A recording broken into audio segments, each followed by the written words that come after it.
దేవుని నామానికి వందనాలు. డాక్టర్ తెరెసపాల్ గారు వ్రాసిన శాశ్వత సత్యము పుస్తకము నుండి మీరు వింటూ ఉన్నారు.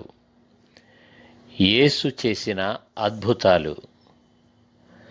కానాలో వివాహము.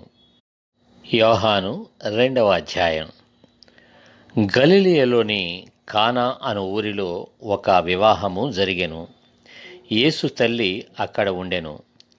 యేసును ఆయన శిష్యులను ఆ వివాహమునకు పిలువబడిరి. ద్రాక్షారసమైపోయినప్పుడు యేసు తల్లి వారికి ద్రాక్షారసము లేదని ఆయనతో చెప్పగా, యేసు ఆమెతో, అమ్మా, నాతో నీకేమి పని? నా సమయం ఇంకనూ రాలేదు అనెను. ఆయన తల్లి పరిచారకులను చూచి, ఆయన మీతో చెప్పునది చేయుడి అనెను. యూదుల శుద్ధీకరణాచార ప్రకారము 2-3 తూములు పట్టు 6 రాతి బాణలు అక్కడ ఉంచబడి ఉండెను. యేసు ఆ బాణలు నీళ్లతో నింపుడని వారితో చెప్పగా, వారు వాటిని అంచుల మట్టుకు నింపిరి.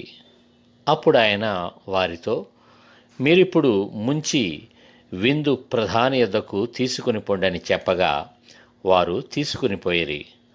ఆ ద్రాక్షారసము ఎక్కడ నుండి వచ్చెనో విందు ప్రధానికి తెలియకపోయెను గనుక ద్రాక్షారసమైన ఆ నీళ్లు రుచి చూచినప్పుడు ఆ విందు ప్రధాని పెండ్లి కుమారుని పిలిచి, ప్రతివాడును మొదట మంచి ద్రాక్షారసమును పోసి జనులు మత్తుగా ఉన్నప్పుడు జబ్బు రసము పోయెను. నీవైతే ఇదివరకును మంచి ద్రాక్షారసము ఉంచుకుని ఉన్నావని అతనితో చెప్పెను. గలిలయలోని కానాలో యేసు ఈ మొదటి సూచక క్రియను చేసి తన మహిమను బయలుపరచెను. ఆ ప్రకారము ఆయన తన శిష్యులకును తన సహోదరులకును ప్రత్యక్షపరచెను.